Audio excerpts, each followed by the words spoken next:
किसान साथियों, आज मैं आपको गुआर के बारे में बताने जा रहा हूँ कि गुआर का भाव आए तो गावे। क्यों आएगा कि आने का कारण एक तो ये हो गया कि पिछले वर्ष इन दिनों डॉलर की कीमत 80 रुपये 82 रुपये डॉलर की कीमत थी भाई, और आज के दिन डॉलर की कीमत 92 रुपये 40 पैसे है आज के दिन। तो एक साल के अंदर ही इतनी महंगाई होगी, तो एक साल के अंदर आपकी हर चीज़ बढ़ेगी। गुआर गम भी बढ़ेगा, चना भी बढ़ेगा, बाजरा भी बढ़ेगा, कपास भी बढ़ेगी, हर चीज़ का भाव बढ़ेगा। और अभी क्या है, अभी तो और बढ़ेगा। जो खाड़ी देशों से अपना भारत का जो सामान निर्यात होया करता और दूसरे देशों से आया करता, जैसे अपनी गम भी जाया करती और सामान भी आया करता, वो सौदा भी महंगा बनेगा भाई। क्यों बनेगा कि वहाँ पर चल रहे हैं गोले बारूद। जब गोले बारूद चलते हैं और जो रास्ता समुद्री मार्ग द्वारा भारत में आयात और निर्यात होता है, वो आयात और निर्यात का जो रास्ता था वो बाधित हो गया भाई, उसमें रुकावट पैदा हो गई है। क्योंकि वहाँ पर रोजाना गोला बारूद और मिसाइल पड़ रही है।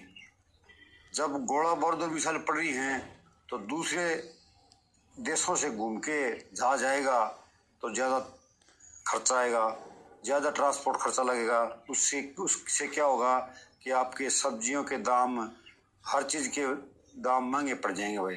जो ट्रांसपोर्ट खर्चा है वो ज़्यादा महंगा होगा। इस वजह से आपकी खाने पीने की चीज़ें भी जल्दी ही महंगी हो जाएंगी। तो इसलिए किसान साथियों, मैं आपको बता दूँ कि गुआर की खेती एक घाटे का सौदा होती जा रही है। आज सुबह मेरे पास एक किसान आया, अपने ही गांव का था। उस किसान ने मेरे को बताया कि मेरे पास 400 बोरी गुआर की है। मैंने अचंभा माना कि इस किसान के पास 400 बोरी गुआर की है, कहाँ से आ गया। मैंने कहाँ से आया भाई जी? बोला मैंने अपनी खेती बोई है। मैं 2012 से लगातार गुआर बो रहा हूँ, और जब ये 30,000 का भाव था, उसके बाद मैंने कुछ तो बेच दिया था, कुछ गुआर मेरे पास रह गया। 30,000 का गुआर भी उसके पास रह गया। अब भी वो गुआर नहीं बेच रहा, तो उसका गुआर आधा गड़ गया। मैंने बोला भाई इसने खाद क्यों करा, इसने बेच दे। बोला भाई खाद हो जाओ चाहे सारी, खेत में घेर देंगे, ऊपर करवा देंगे खेत में बांध, लेकिन गुआर 5,000 6,000 में नहीं बेचेंगे भाई। ईसा मैंने किसान देखा भी नहीं, और वो भी नहीं इसका भाई जो 30,000 का भाव लिया और गुआर बेचा नहीं, अरे भी न्यू का ऐसा खात हो जाओ बेचू को नहीं।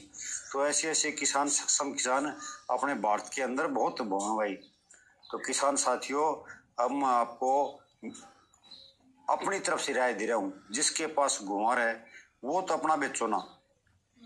जैसे इस किसान ने मेरे को बताया, वो तो बेचो ना।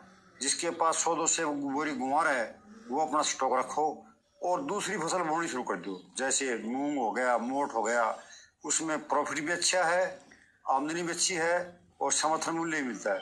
गुआर का कुछ नहीं मिलता भाई। तो इसलिए गुआर की तरफ अब पब्लिक का ध्यान कम करके मूंग और मोट की तरफ ज़्यादा ध्यान दिया जाए। और जिसके पास गुआर नहीं है वो गुआर बोलो, उसको गुआर बोना चाहिए। जिसके पास गुआर है वो उसी गुआर से ही अपना भाव ले ले, उसी गुआर से ही अपना डबल भाव ले ले, 3 गुना भाव ले ले।